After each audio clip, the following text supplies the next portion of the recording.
Good morning, good evening, and good day to you all, and welcome to another episode of Success Secrets Exposed. Our topic today is creating positive change, and our guest today, Alexei, is an entrepreneur, a business advisor, a sales and marketing coach, and the owner of a digital marketing agency. And Alexei is passionate about helping others create better businesses. His methodological approach involves assisting business owners in establishing well-defined objectives, improving their sales process, and achieving growth through the implementation of marketing strategies and optimal business practices. And his legacy is to create positive change in people's lives using a smart approach to business and problem solving.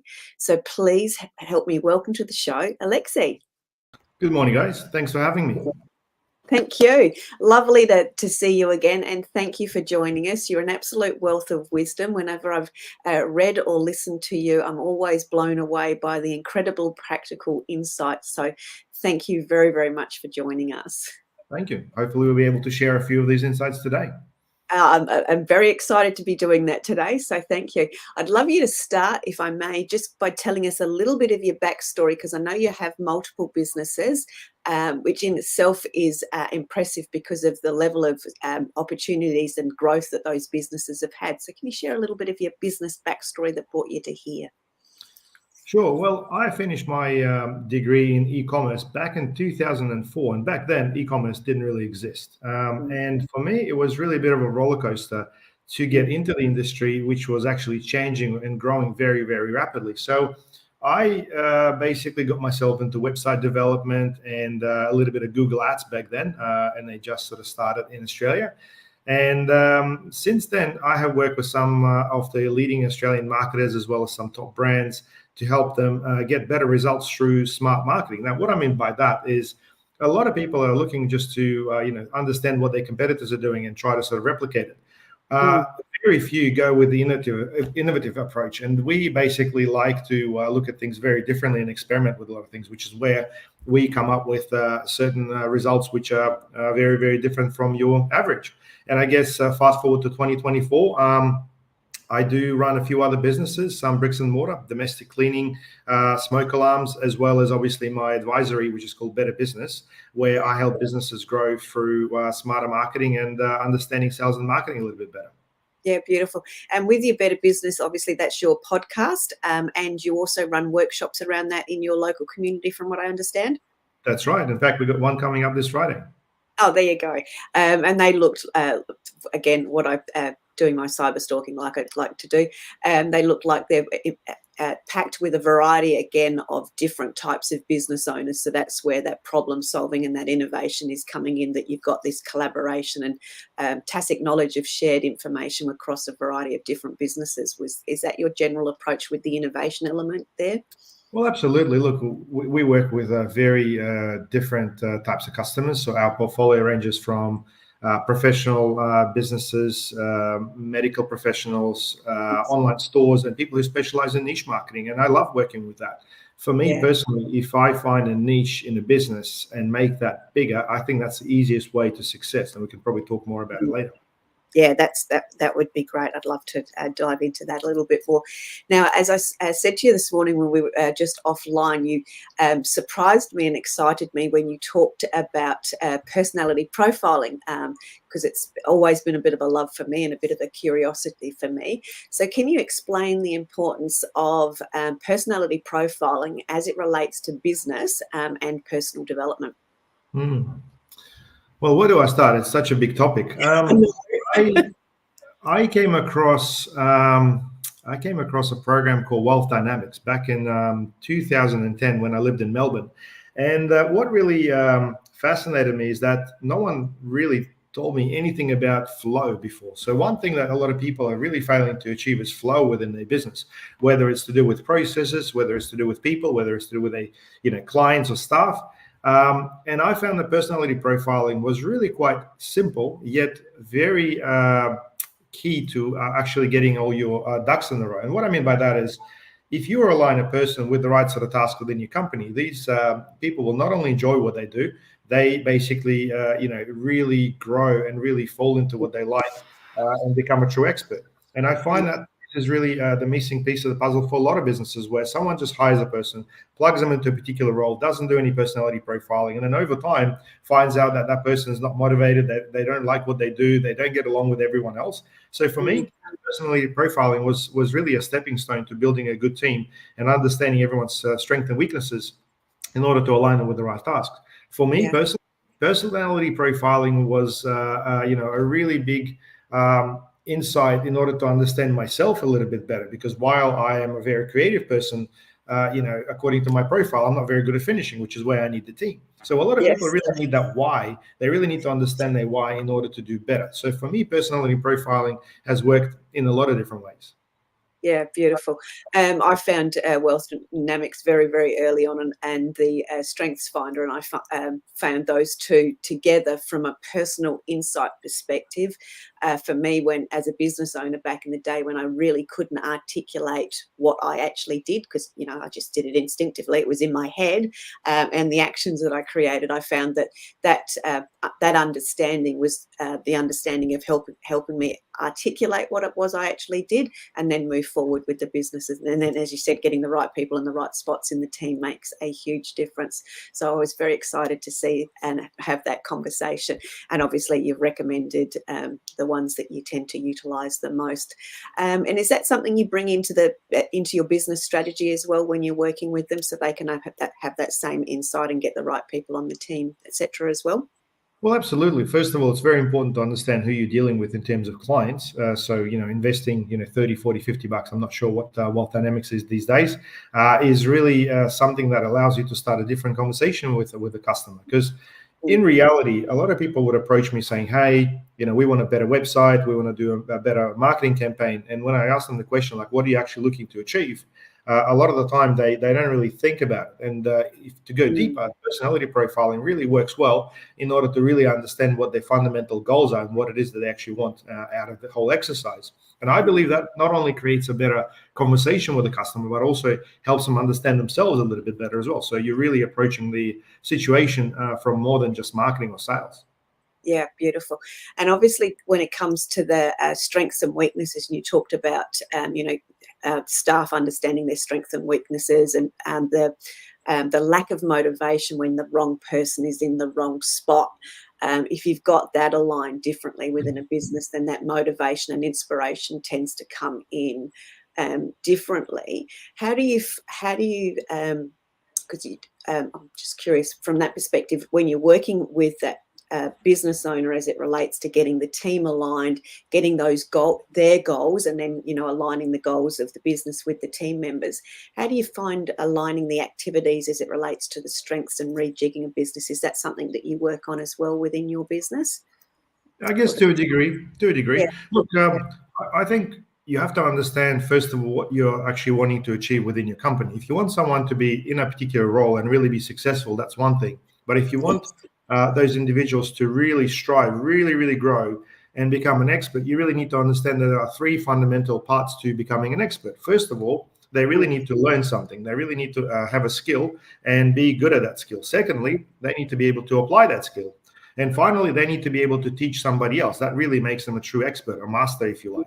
And I think, understanding their profile is really the fundamental part to the whole thing. So you can align them with the right activities. You can understand their style of learning. You can understand who they're basically best speaking with. Because, you get this quite a lot where some people drive someone within the workplace absolutely crazy. Like they just don't get along. And it's nothing to do with the personal side of things. It's really more to do with the foundational side of things. And look, while you can't keep everybody happy, you can create an environment where people can work synergetically. So that synergy is really something that you want to achieve. Yeah. Yeah. And that synergy, as you also said, the synergy and the learning, and then the ability to pass on that learning through the teaching is also a great way to be able to scale businesses, etc. as well, because you're actually passing on the knowledge versus keeping it as an owner in your own head first, but then passing the knowledge on and the skills and development of a staff member that they can then pass that on. You've not only enabled yourself to duplicate yourself or replicate yourself, but you're actually doing that with your team members, which is where I would imagine the growth comes in as well. Yeah. Well, look, you'll find a few businesses quite naturally would appoint someone to a senior position based on how much time they spend in the business. And Mm, look, that may work, but sometimes there is a bit of a conflict because that person may lack a particular skill or direction overall in terms of becoming a leader. Now, leadership and personality profiling go hand in hand, but you really need to understand the style of leadership that that person will be mhm. taking on board. And look, while personality profiling is fairly accurate, there are a few unicorns, if you like, where people behave a bit differently. And this is where you really need to understand exactly what those people goals are, because from your Mm, business perspective, you may want a leader. From that personal perspective of a person that you're trying to position like that, they may have potentially different problems and different goals. So you really need to align the two together to get the outcome that you want. yeah, beautiful. And then that obviously then moves on to the clarity of goals within the organization, which is obviously something you very specialize in getting getting to the nuts and bolts of what someone's wanting to achieve. So let's have a look let's have a conversation around what why it's so critical to have these clear goals for the business, but also the people within the business. Wow. Well, that is a huge topic within itself. I mean, the whole goal setting side of things seems straightforward. And if you just ask the question once, majority of people say, oh, look, we want more money. We want to do better. We want more revenue, more profit and whatnot. But in reality, the goal of a business, especially for small businesses, is really aligned with what the business owner actually wants lifestyle wise. So whether they have a family wanting to spend more time. And look, let's not forget why a lot of businesses start a business in the first place. They typically want more freedom, they want more flexibility. And then if you talk to someone 5 years later, once they started the business, like, hey, when's the last time you had a holiday? Yeah, they Haven't don't had have one in a long time. So yeah. I think the whole goal setting conversation really needs to go through a few iterations, and you really need to understand exactly what lifestyle the person behind the business actually desires, because sometimes that's completely misaligned. Whilst other businesses are living the dream, like there are businesses that are wanting to travel and they're able to align what they do with that too. So Mm, the whole goal setting side of things really needs to begin with the business owner's desires of what they actually want to achieve out of the business, and yeah. also take into consideration a lot of the things that they currently have. Where are they situated? Do they have a family? Is there someone else in the business that's basically impacting their decisions? And a lot of these things really need to be taken into consideration, because you may want to be actually setting a number of different goals for the business owner, and maybe also for the family behind that particular business Mm, as well, because husband and wife may have a different situation and different desires from the business, and then the husband as the business owner may want something different. So that's the yeah. trick of aligning the whole thing. But one Yeah. thing I tell you for sure is I love telling my customers to book their holidays first before they start focusing on the business, because you'll find that that's the last thing they typically do. So my advice to you is, if you're setting goals, first of all, set a goal of how many holidays you want to have a year and when, and then basically focus on the business to make sure that you can wrap everything around it. Yeah, beautiful. So set those big rocks into the calendar, into play first off. Yeah, great advice, and something that's so fundamental and so simple to do, but most business owners, and I'm putting my hand up for that, is guilty for not actually doing that. Yes, you plan a holiday and then something happens and you go, yeah, I'll just bump it out a little bit, so you're not there in that perspective from not aligning the business and the personal goals together to be able to create that as well. Very Absolutely. well said. Yeah, and you've also talked about. I'm going to come back to you referred to the 96.4 percent principle, which was a new one to me, because most people have heard about the 80-20 rule. So can you elaborate a little bit as it relates to goal setting and your methodology of the 96 to the 4%? I've said Look, that. the 80/20, the Pareto principle is fairly straightforward. And I think a lot of business owners and a lot of people, especially that come across, numbers, would know that. It's a pattern Yeah, that basically comes up just about everywhere, which is yeah, where, 20% of your services deliver 80% of your results, and so on and so on. Or, you're the average of the 5 people that you spend your time with, 1 out of 5, 80/20. Now, yeah. a lot of the time people sort of accept that part and don't really drill down any deeper. But Mhm. when you're dealing with numbers, you'll find that within the 80/20, you'll take the 20%. And if you do the 80/20 on that again, you'll find that it'll break down into, that top 4%, which is a fifth of the 20. And Yeah, if you basically take the whole thing into bigger equation, you'll find that's really that 4% when it comes to people or when it comes to activities that really get you the big results. And it's very difficult sometimes to focus on that 4%. So what I advise my customers is to actually try to understand that, because the 80-20 is fairly easy to do. Okay, these are my services. These are the ones that are profitable. Let's drill down deep and understand why or how these particular services are making these things profitable, and how can we actually change them to make things even better for you. That's where the 4% comes in. It's not rocket science, but it does take a lot of time and number crunching in order to really identify it if you're a numbers person, or it does take a lot of creativity to understand that, because people like myself, we get carried away with our creative side. It's like, oh my God, there's a 4%. What can we do there? The idea really is to slow down and look at the numbers and look at the actual activities with a cold head and try to understand exactly what the pattern is. Yeah, beautiful. And I think you've said the key phrase there when it relates to those people that aren't familiar with numbers or haven't dived into this perspective before. It is a case of actually slowing down and not trying to rush through it. It's taking the time to gain the numbers and then actually work out what the numbers mean and where the opportunities are. And this is obviously something that you excel at as it relates to the opportunities that you help your clients identify as it relates to all of their niche opportunities as well. So I'm happy for you to dive into that. Yeah, absolutely. Well, look, we've found that, with majority of small businesses, the 4% is typically the actual sales process. So if you're going to look at the time aspect, and look, you can look at it from numbers, time, and everything else. If you look at this from the time aspect, which amount of time is the most impactful for a business? And typically, you'll find a majority of business, in majority of business, it's the sales process. So if you're going to take that 4% of the business, the sales process has got the biggest impact. This is where you could change everything around very, very quickly. And this may sound crazy because marketing is my background, but I have transitioned into sales probably over the last 5 years and have started focusing on that more. Because if you're looking for a quick win, imagine turning one customer into a repeat buyer. Imagine if you could, turn a transaction of $1,000 into $5,000, and that's what the sales process is really all about. If you can really drill down specifically on that and understand which, gaps or which particular problems you are fixing with your sales process, you're able to have a much better conversation. I'll give you an example. One of our really good customers is a business that does asbestos and roofing. Now, I advise them to ask the customers about, the motivation behind the actual inquiry, which sounded a bit strange at the time. But look, if you talk to your customers and try to understand exactly why they're making the inquiry, you'll actually uncover a few interesting pain points that you didn't know about before. So in their case, it was someone's actually looking to get rid of asbestos to put in a new roof because they're actually doing an extension to the house because they're expecting a baby. So there's like a whole story behind the thing. Now you've got a timeline. Now you've got a whole motivation. Now you understand the story and you're able to connect so much. And that's that 4% that really creates a bigger impact, where a business comes in and solves one of the problems and brings in a partner business to solve the rest of the problems. And position themselves as an authority. They get a great Google review, they get a great testimonial, they get a good referral afterwards, and that's what I'm talking about.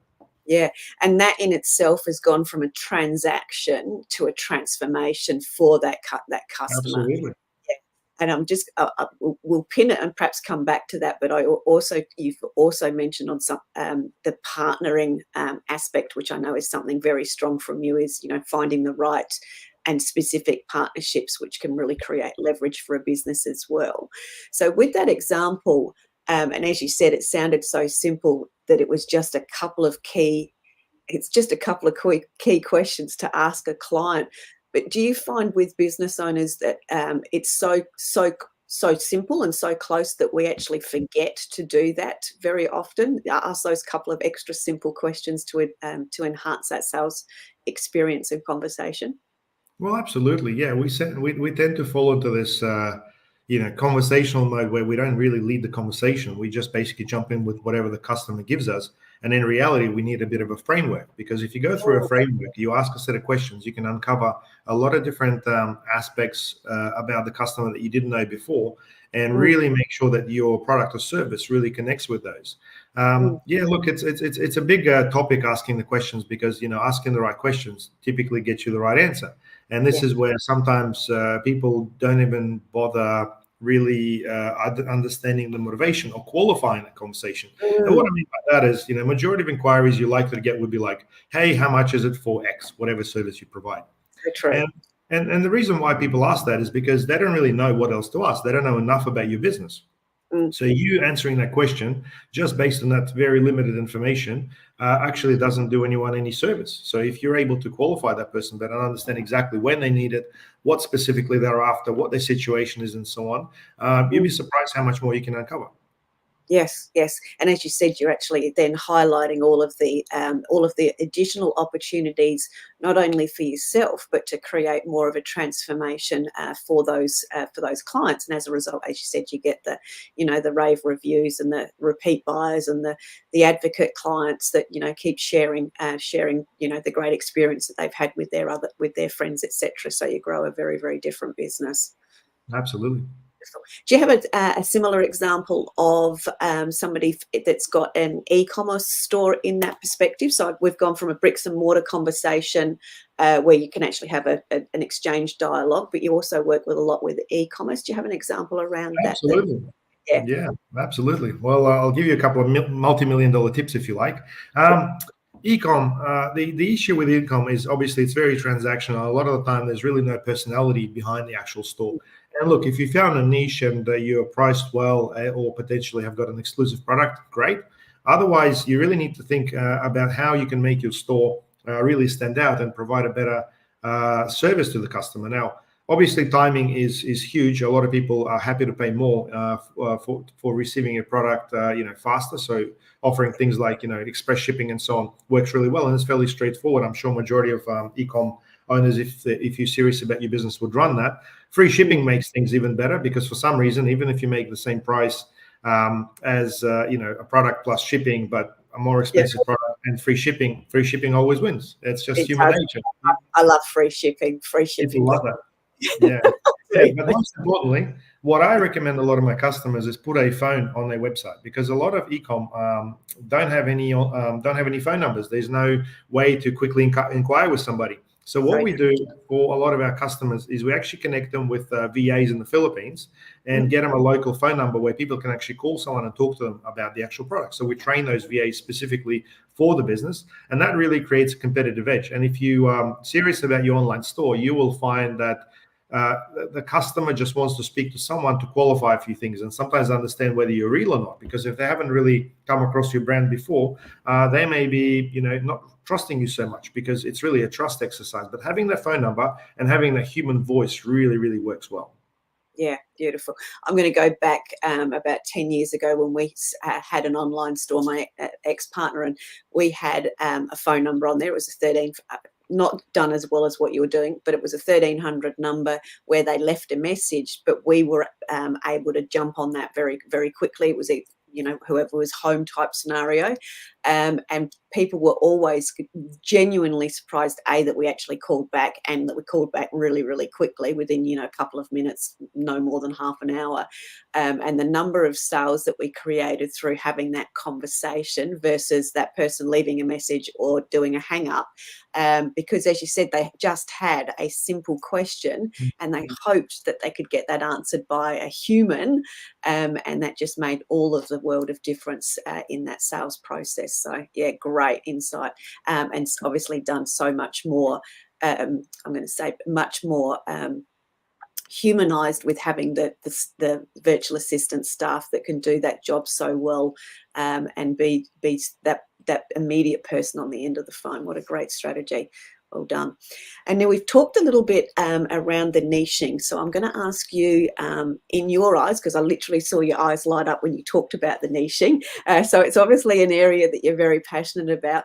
What does that mean, and what do you achieve with that element of niching? Because obviously that's a big word, like marketing is. We all hear that we need to niche, but let's hear your thoughts and your ideas around what that means and what the opportunities are.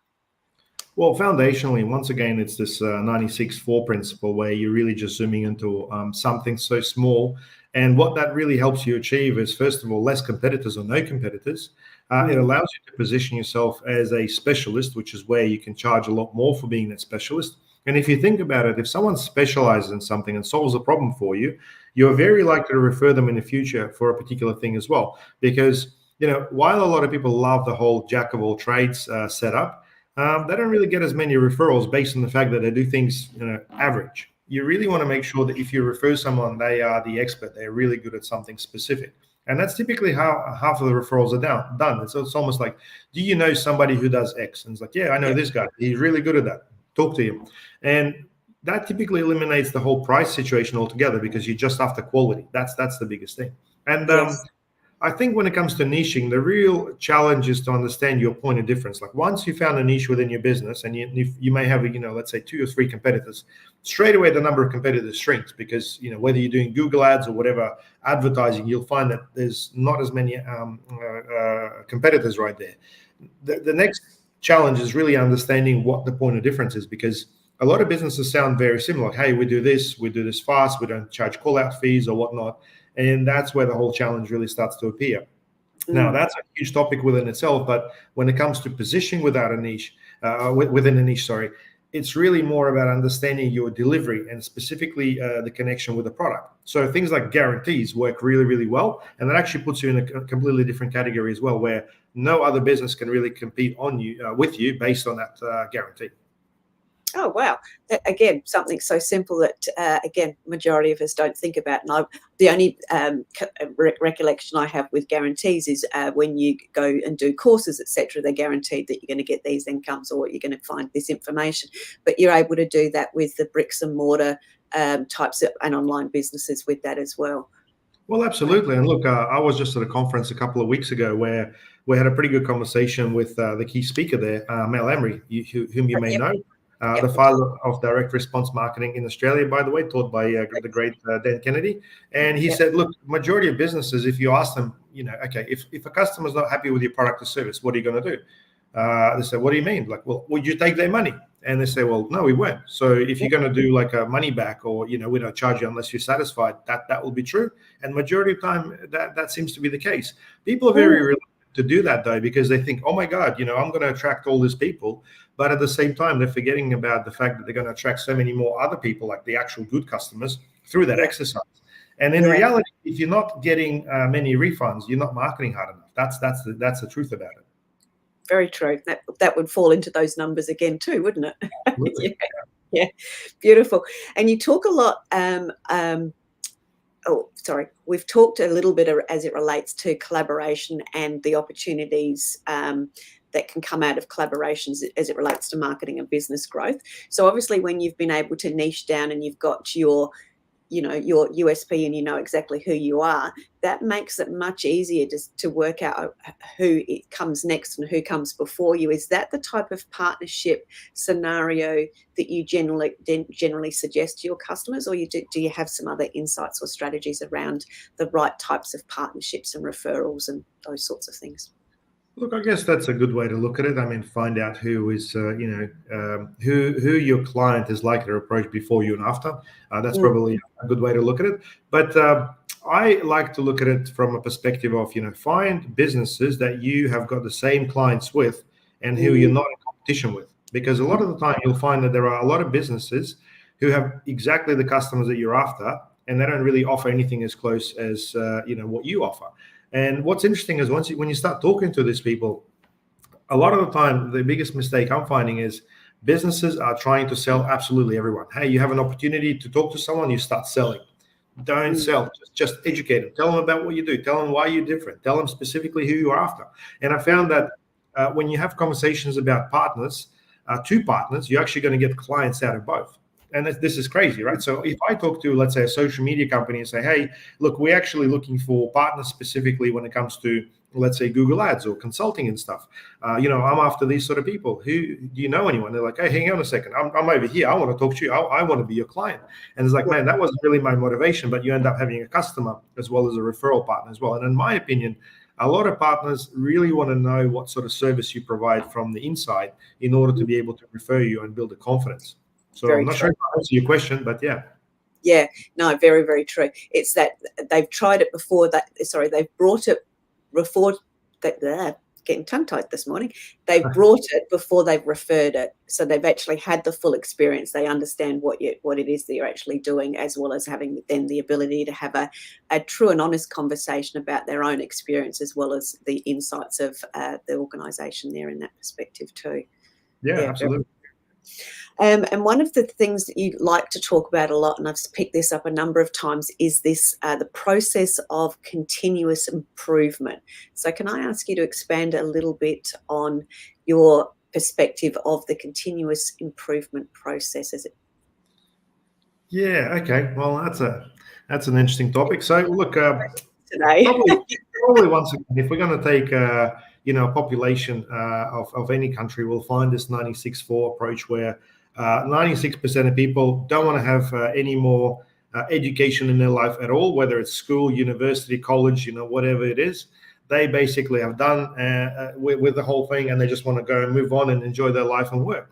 Where in reality, I find that what really sets apart those really successful people, not necessarily business owners, is this continuous development where people always pick up new things. They want to learn. They want to attend seminars. They want to, watch educational videos. They want to follow people. And it's really more about understanding that there is a gap. And it's about provoking this hunger for education, if you like. You really want to make sure that you are on the path where you understand that there are so many things in the world that you don't know about that can really change your life any day. And this is what I like to, promote in my business. I find that every business owner should really have a title of CIO, which is Chief Inspiration Officer. I find that a lot of people are really lacking inspiration, motivation, and education. Those are the three things.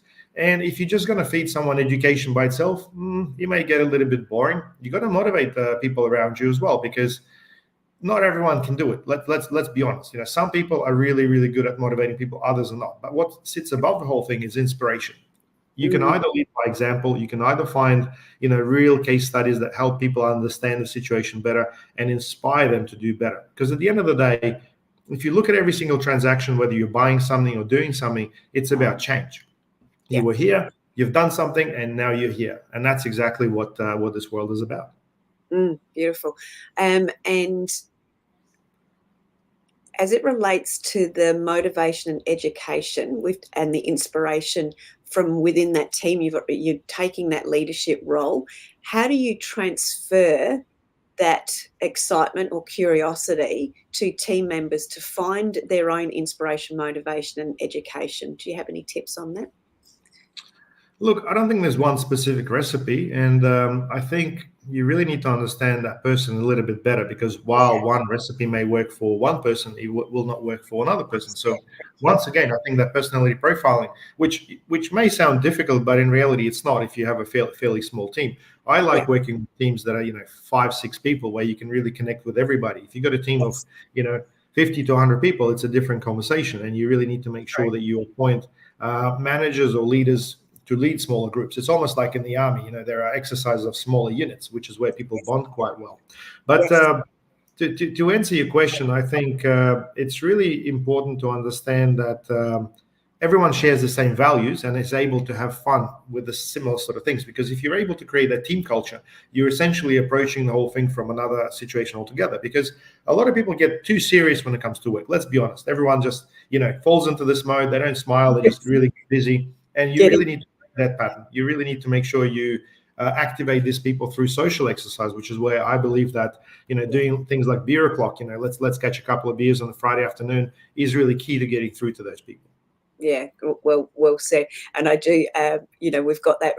I'll call it the resting work face, and we all step into that so easily when we get that tunnel vision. I remember my sister being here when I've had my office out in the lounge room at different times, and she sort of looks at me. No, Sally's got the focus face on. Leave her alone. Usually, I'm sort of doing something intricate, but it's very easy to over carry that face and those actions into the everyday area of the business, which then, as you said, you sort of lose that inspiration, motivation, and the fun creeps out of it. So it's great that you bringing the fun back in and understanding people from there.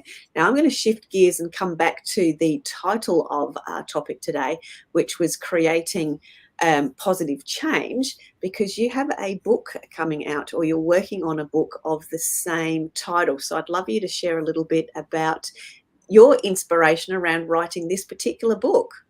Yeah.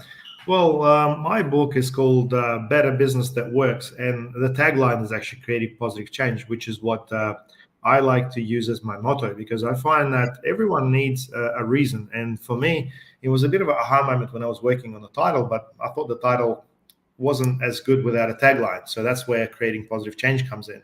I mean, I listen to a lot of different podcasters, and there's one specific gentleman, Rob Dial, who I follow. He runs a podcast called The Mindset Mentor, and he's got a tagline which is, make it your mission to make someone else's day better. And I thought, that really describes quite well what he's trying to do. And I thought, I needed something very, very similar. And then I looked back at what I was doing, and I found that creating positive change is really what I specialize in. Now, in my book, Better Business That Works, the aim of the book is really to help business owners realize that every business owner wants a better business and a business that works, because a lot of the time the business just feels broken. There's no flow in the whole thing. And it's about making sure that you can shift from, where you are right now towards where you want to be, and, consider everything that's in between that. Beautiful. And you've used that word flow again. So from which I love. So from the perspective of a business owner, and you've just highlighted a common phrase that I hear a lot, is that, business owners will feel like their business is broken. And they're all aspiring to get to that flow state. Have you got some insights or some steps or some tips that you can provide them as it relates to help finding that flow? And where does that start from that perspective, if you were to step it out for them? Well, I think there's a number of different flows within the business. I mean, everyone obviously understands cash flow. If it's flowing, everything's good. If it's not flowing, there's a problem. And I think that really is an easy one to understand. There's people flow as well, making sure that people are able to talk to one another, pass on tasks, understand the hierarchies in the business, and create a flow that way. I think there's also, a flow of the actual synergy, if you like. If you come to a synergetic environment, and I'm sure you've been to offices where it's just pleasant to be there, whereas you come into some other office and it feels like I feel almost intimidated by the environment there. So I'm not sure what to call that one. Maybe some sort of energy flow of some sort. But I want to make sure that there is a momentum within the business, and the whole idea of the business, where it's a well-oiled machine that works really without the business owner. So one of the things that you really got to look into is making sure that you extract yourself from a job that you created for yourself and become a true business owner, which is where you allow other people to follow a set of processes without your involvement, because that's really what a lot of people are looking to achieve. And I find that too many business owners think that, hey, I'm a business owner, where in reality, you're self-employed, you create yourself a job, you don't have that flexibility of taking time off, and everything really is bottlenecked onto you. So the starting point to the whole flow is really to understand the basics and the fundamentals of how to achieve that in the business. Robert Kiyosaki's cash flow quadrant is probably a really good way to start looking at that situation.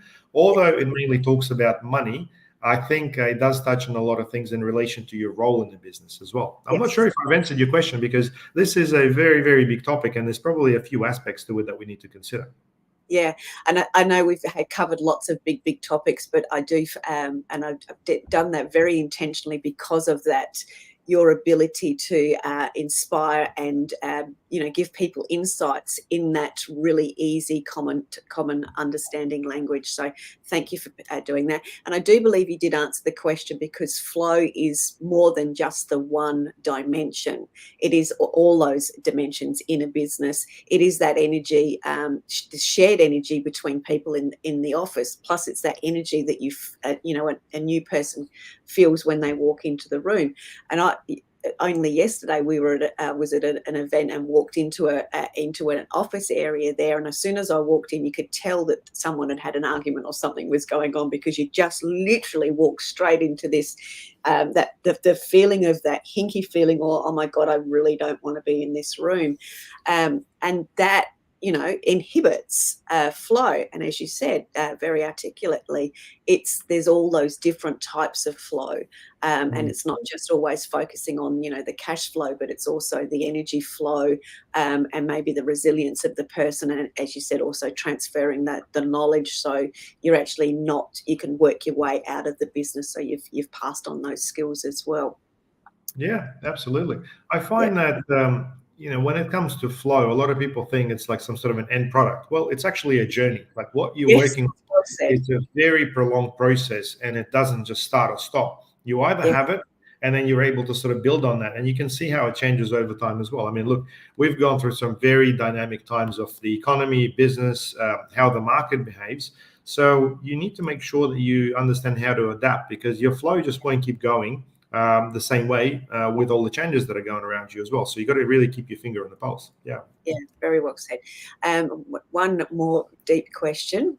Knowing what you know now, what would you do different, or what would you tell your 18-year-old self to do differently? um, yeah, it's an interesting thought. We all, I guess, catch ourselves thinking about it, even though I'm not sure how practical this exercise is. But I must say, invest in property. Property by far has been one of those things that has been growing like crazy. And my first mentor told me that, look, you got to be able to learn to pay yourself first, and then get into property as Yeah. soon as you can. I got into property at the wrong end of my 20s, I must say. But from the return exercise, that's probably been the most successful observation by me. Now, if we're talking about money, if we're talking about, I guess, staying on track and developing and learning to be more successful, I would highly recommend start exploring and never really stop exploring. So if there's a seminar in your city, if there's someone else, coming to present some sort of a figure that achieves something, I would definitely highly recommend going and checking out what they've got to say. And a lot of the time, you'll find that you may spend $40 or $50, but that will actually create a huge shift in your life and give you insights to what's likely to happen in the future that you would have never thought about. I mean, there's a great book by Benjamin Harvey, who's a student of Dan Sullivan, one of the best strategic coaches in the world, called Who Not How. And I think having access to those who is really the key. So what I would recommend is, whether it's seminars, whether it's events, whether it's jumping on a podcast like this one, get access to your who's sooner. And if I was obviously my 18-year-old myself, I would give myself that advice, because there's so many things I would have learned sooner, and I can only dream about what I would have achieved by now. Yeah, very, very well said. And I think that for me, what I've heard for myself out of what you've shared is that is to continue that curiosity of self. How can I improve self? Curiosity of how can I do things better, or what are the new opportunities for me? Obviously, there's stacks of new opportunities. We're in a world that is changing at such a fast pace, but the ability to remain in that curious space, so you can take all of your gold nuggets and stack them into your toolbox and implement them when the timing is right, and all those sorts of things. So beautiful. In closing, how can people get in contact with you, and do you have any closing comments or statements that you'd like to share with the audience today? Look, if anyone wants to get in touch with me, my website is alexei.com.au, alexei.com.au. There's a summary of my podcast as well. You and I did one probably about 12 weeks ago or so. So you can find that one with Sally if you're listening to the recording, and you can get in touch with me through that website. In terms of closing, you've mentioned the word opportunity. Now, Yes. I find that's probably the one thing that a lot of people don't understand. And let me explain. We obviously are all born, very different genetically. We've all got different talents. But I think one thing that really makes it different for everybody is the opportunity. Now, we're presented with many opportunities every single day. And it's really just about taking the chance of using that opportunity to create a change in your life. Now, I find that a lot of people are just basically sitting at home. They're too much in front of the gadgets and stuff. They completely misunderstand the word opportunity. My advice to you is get out there, find more opportunity, meet more people, and make sure you take your chances to apply that opportunity, whether to your business or your life, to create a positive change. Well said. Brilliant. Thank you very, very much. Thank you, everyone, for listening. We've had an incredibly deep conversation with lots of great deep questions with Alexei today, some incredible insights. There is a wealth of knowledge and information on his website with blogs, as well as his podcast. And if you're in the Brisbane area, obviously you've got workshops, etc. there as well. And do you have a planned date for your upcoming book? Not just at this moment. I found myself making a couple of additions since the first draft. So, yeah, stay tuned, but it should be out soon. Yep, that's called seizing opportunities, just right there. So yeah, brilliant. Again, thank you everyone for joining us today. It's been an absolute pleasure. Thank you, Alexei, for sharing so much insight with us today. And we will look forward to seeing you again on another episode of Success Secrets Exposed. Till then, see you later. Thank you. Bye. Thanks.